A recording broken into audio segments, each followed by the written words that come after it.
Hey guys, Richard Blaine here. Thanks for stopping by my easy cooking channel tonight. Tonight I'm going to cook a Bengali dish called chicken Jalfrezi. Okay? It's a simple curry dish. It's very popular in India, Pakistan, and in the UK. And I'm going to make chicken Jalfrezi for a subscriber of mine. Her name is Morella Blaze. And the reason I'm making this dish for Morella Blaze is she's been following me around since the beginning. And she literally watches and comments on every one of my videos. She likes my recipes, especially the ones that are hot and spicy, because to tell you the truth, I'm hot and spicy, and so is she. Okay? But she follows me around and she watches my videos, and every week I make a video, she has a positive comment, something she likes about it. Maybe she goes to a restaurant in the UK where she is and has that dish, or she makes it at home. But she's been with me since the very beginning. She's been a great supporter. And so she asked me to cook a dish for her birthday this month. And I said, what would you like me to make? And she said, chicken Jalfrezi.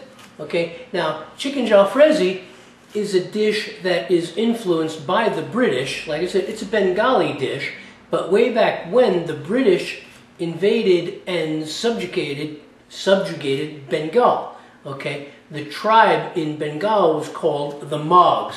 Okay, the Mogs had their own way of cooking, but since they were subjugated by the Brits occupied their territory and enslaved a certain percentage of the Mogs, and made the Mogs do all kinds of in-sundry labor.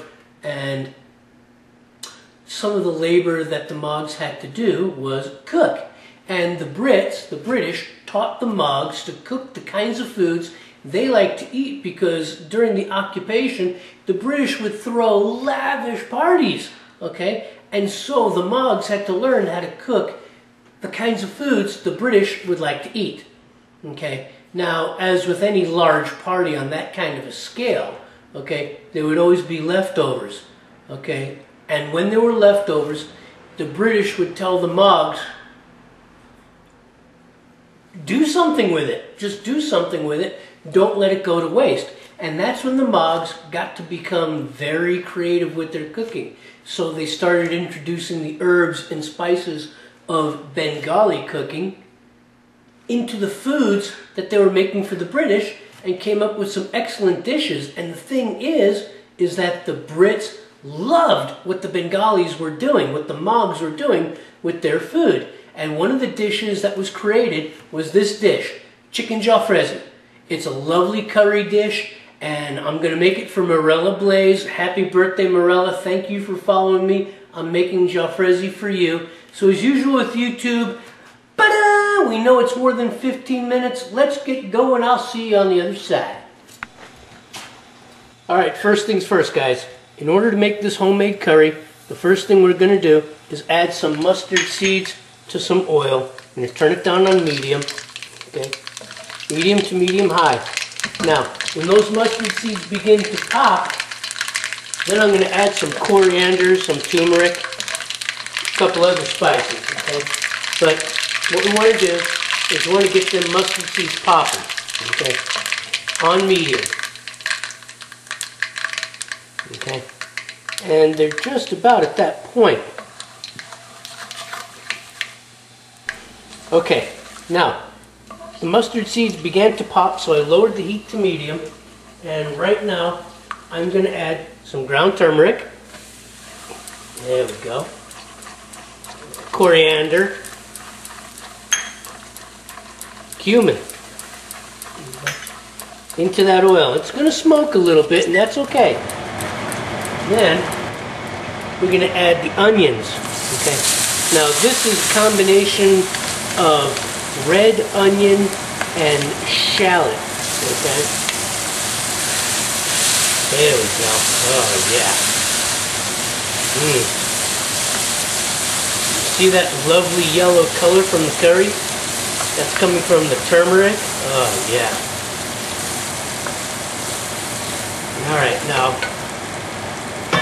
I'm going to cook these onions on medium until they're soft and nice and translucent. and then we're going to move forward. Alright, at this point, we're going to add a little bit of salt for the flavor layer.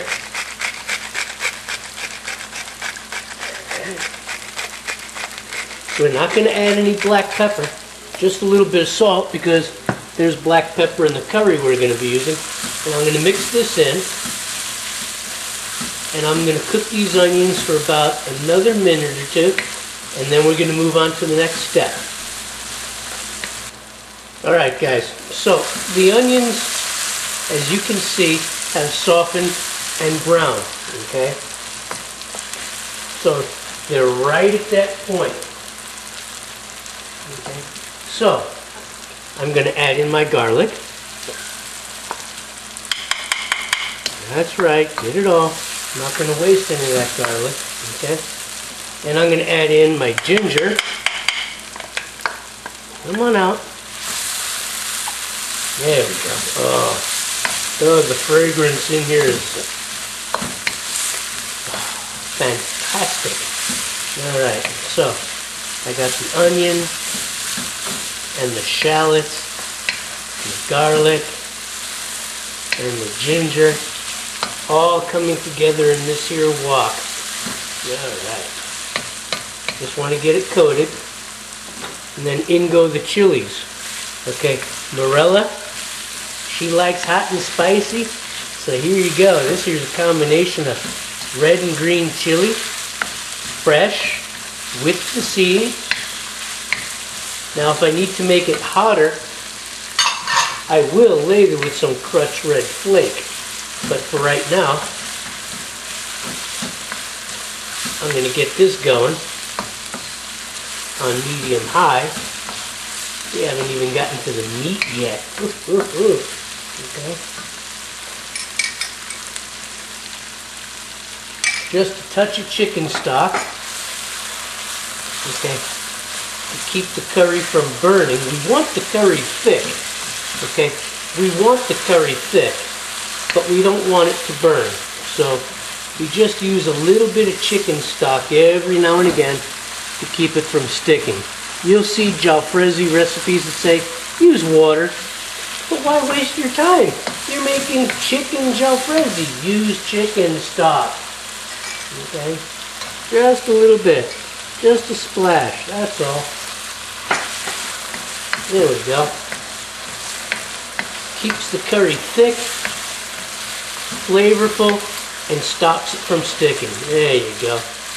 Alright, now dropping some bell peppers. Okay? One green, one red. Okay? And I'm going to sweat these down in this mixture, and then we're going to move on to the next step.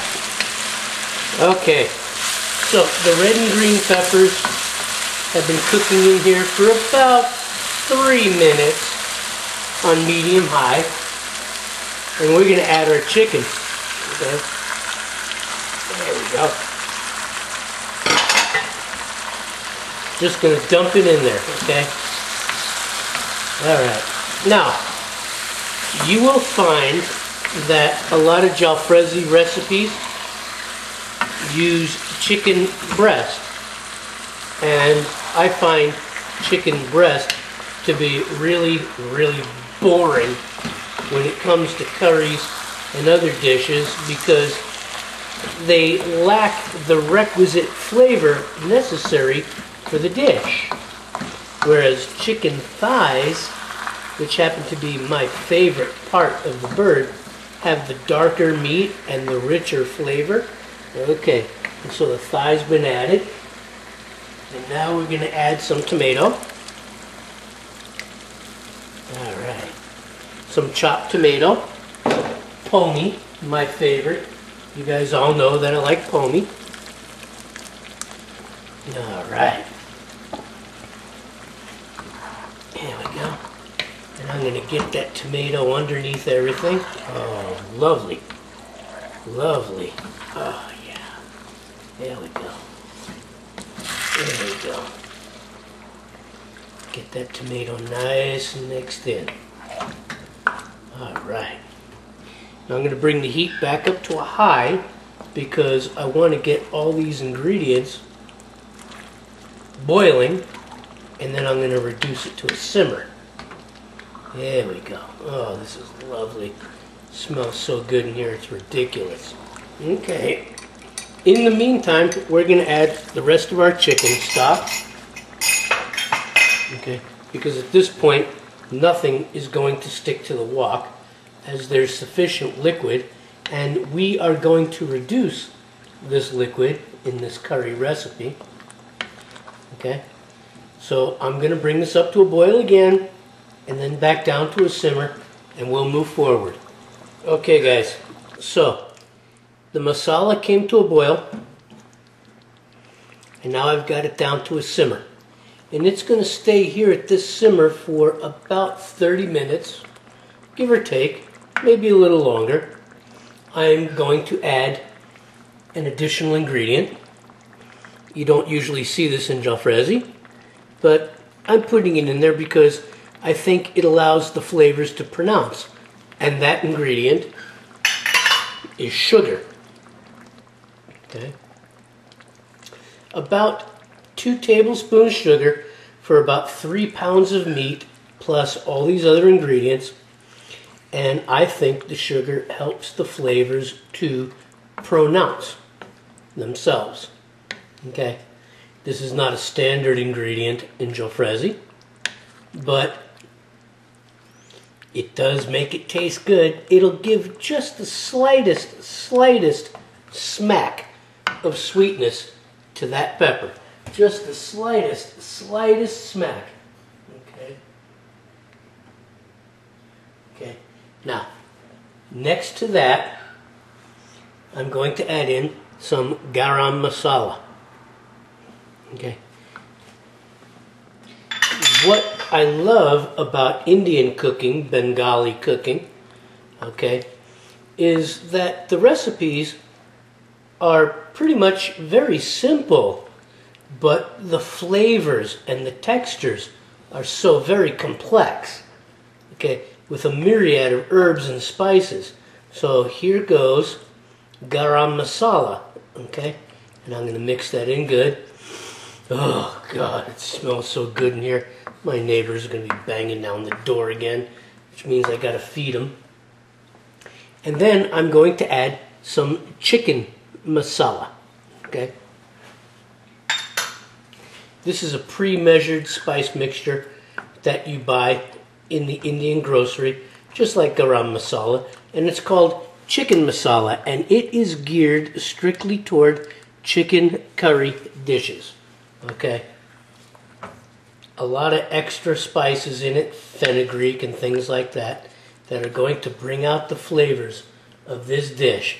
It's just going to be amazing, okay.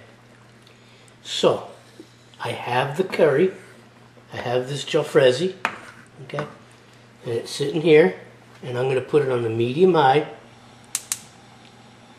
and I'm going to let this simmer for about 30 minutes. Okay guys, here it is, okay, chicken Jalfrezi. This has been cooking for about 2 hours. It's thickening up really nice.